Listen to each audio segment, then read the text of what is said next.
I want to thank you, the people of this country, for the sheer grit and guts you've shown and are continuing to show. Every day, I know that this virus brings new sadness and mourning to households across the land. And it is still true that this is the biggest single challenge this country has faced since the war. And I in no way minimize the continuing problems we face. And yet it is also true that we are making progress with fewer hospital admissions, fewer COVID patients in ICU, and real signs now that we are passing through the peak. And thanks to your forbearance, your good sense, your altruism, your spirit of community, thanks to our collective national resolve, we are on the brink of achieving that first clear mission to prevent our National Health Service from being overwhelmed in a way that tragically we have seen elsewhere. And that is how and why we are now beginning to turn the tide.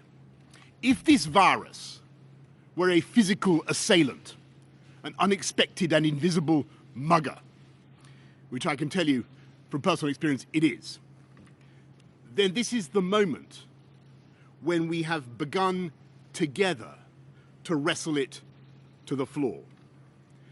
And so it follows that this is the moment of opportunity. This is the moment when we can press home our advantage.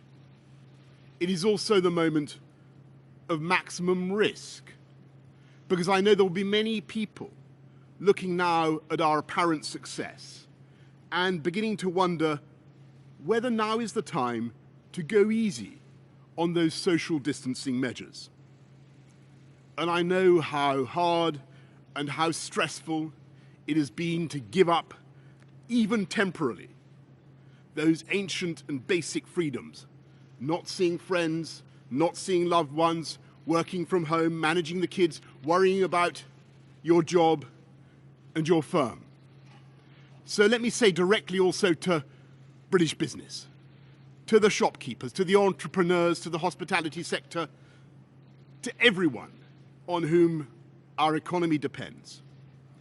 I understand your impatience, I share your anxiety, and I know that without our private sector, without the drive and commitment of the wealth creators of this country, there will be no economy to speak of. There will be no cash to pay for our public services, no way of funding our NHS. And yes, I can see the long-term consequences of lockdown as clearly as anyone. And so yes, I entirely share your urgency. It's the government's urgency. And yet we must also recognize the risk of a second spike, the risk of losing control of that virus and letting the reproduction rate go back over 1. Because that would mean not only a new wave of death and disease, but also an economic disaster. And we would be forced once again to slam on the brakes across the whole country and the whole economy, and reimpose restrictions in such a way as to do more and lasting damage. And so I know it is tough, and I want to get this economy moving as fast as I can, but I refuse to throw away all the effort and the sacrifice of the British people and to risk a second major outbreak and huge loss of life and the overwhelming of the NHS. And I ask you to contain your impatience, because I believe we are coming now to the end of the first phase of this conflict. And in spite of all the suffering, we have so nearly succeeded. We defied so many predictions. We did not run out of ventilators or ICU beds. We did not allow our NHS to collapse.